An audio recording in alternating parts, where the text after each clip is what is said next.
I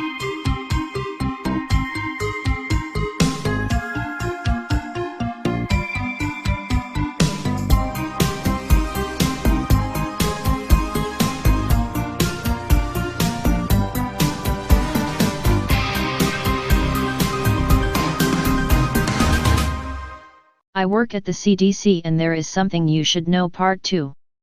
The Mechanical Agreement. This is dedicated to my subscribers.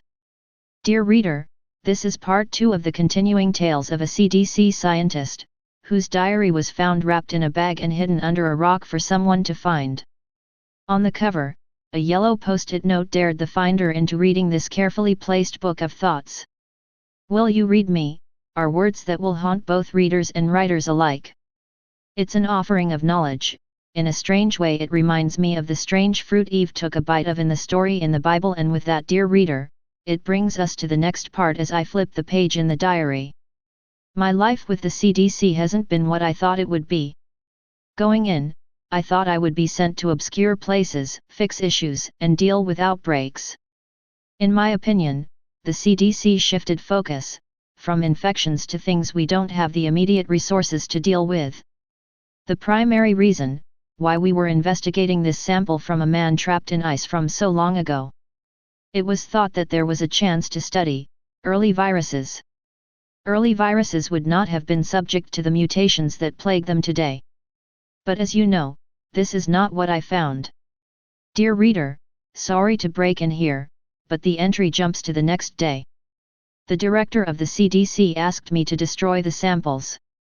Another team working with another part of the tissue in the cold vault in the Antarctic claimed there may have been some type of contamination to the tissue container. The container, as best as I can describe it, consists of a long glass and metal tube that fits into a box similar to a portable soda cooler. Along the sides are lights and displays, and on the other is small canisters of solid chemical used to drop the temperature down to 0 for easy transport. I find it impossible that one of these devices could become contaminated during travel. With all of the controls and measures used to keep the contents safe from the public, I just don't see it. In fact, during an outbreak 2 full containers were misplaced during a return flight. It was feared that one had fallen out of the plane during packing and reshipping.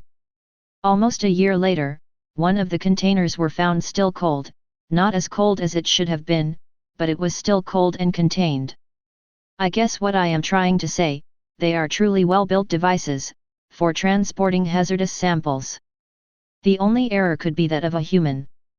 Upon entering my lab, the microscopic thing was no longer microscopic. It had grown into something that vaguely resembled red algae. The thing twisted and moved to scream, "My brothers are dying." I supposed that the others from the cold vault had begun destroying the other samples. I could feel its pain, almost linked to it. I begged for an escape, as it knew what I was here to do, and this is when I felt more human than I have ever felt in my life. I grabbed my lunch box, a gift from my mother.